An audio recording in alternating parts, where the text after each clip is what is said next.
Leaving a legacy. That's the theme for our reflections this week as we journey with Joshua and take time to listen to the farewell address of Joshua.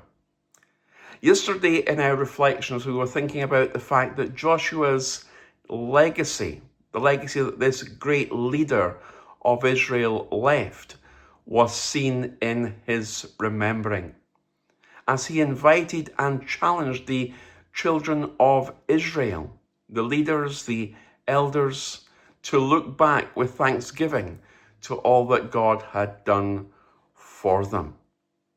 And in our reflections today, we want to consider the fact that Joshua's legacy was also seen in his reverence. Joshua's legacy was also seen in his reverence. Joshua 24 verse 14 is the focal text for our considerations today. Let me read that with you. Now fear the Lord and serve him with all faithfulness. Throw away the gods your forefathers worshipped beyond the river and in Egypt, and serve the Lord. Fear the Lord and serve him with all faithfulness.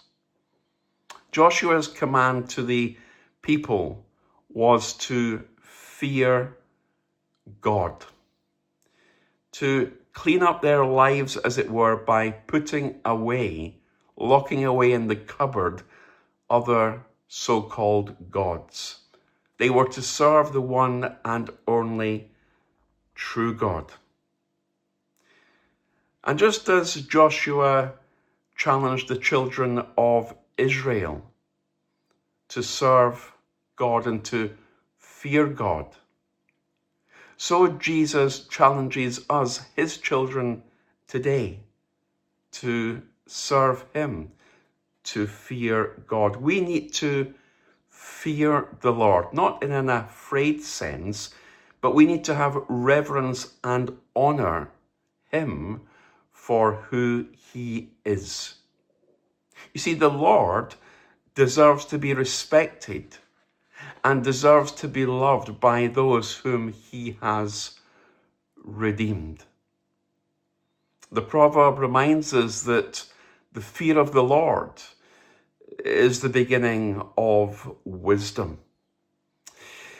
It's interesting that the Hebrew word for fear means reverence or awe. You see, fearing God in the way described helps us understand not only the impact of our sin, but of God's loving character, of God's mercy, and of God's love.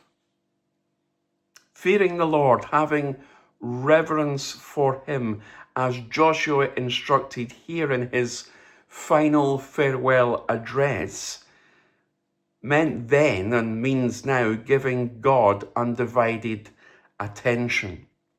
You know, fear grabs our attention like a shark in the water. And in the same way, our awe of God ought to grab our attention. It also means, as it did then, giving God our unrivaled awe. He is awe-inspiring. He is the King of Kings, majesty. He is the one crowned with glory and honor and power. He deserves the very best of our worship, of our adoration, of our praise. Let me invite your consideration of the question: are we God gazers who are captured by the brilliance that springs from his radiance? Are we God gazers who are captured by the brilliance that springs from his radiance? We need to give God our unrivaled awe, our undivided attention, as well as our unparalleled allegiance. And Joshua was challenging the children of Israel to do that.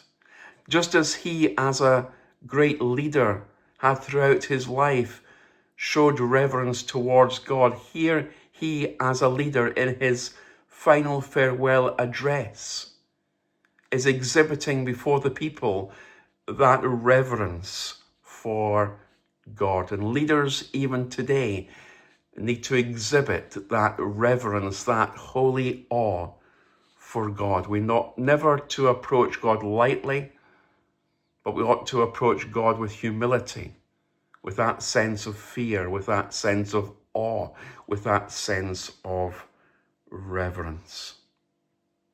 Honoring him, putting him first, having the right posture before him.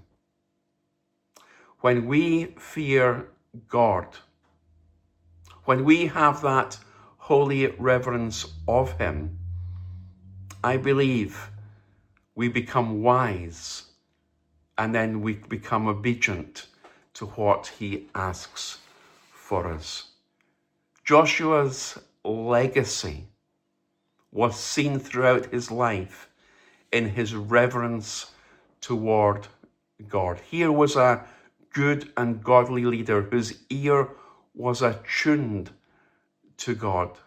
Here was a good and godly leader who followed the Lord.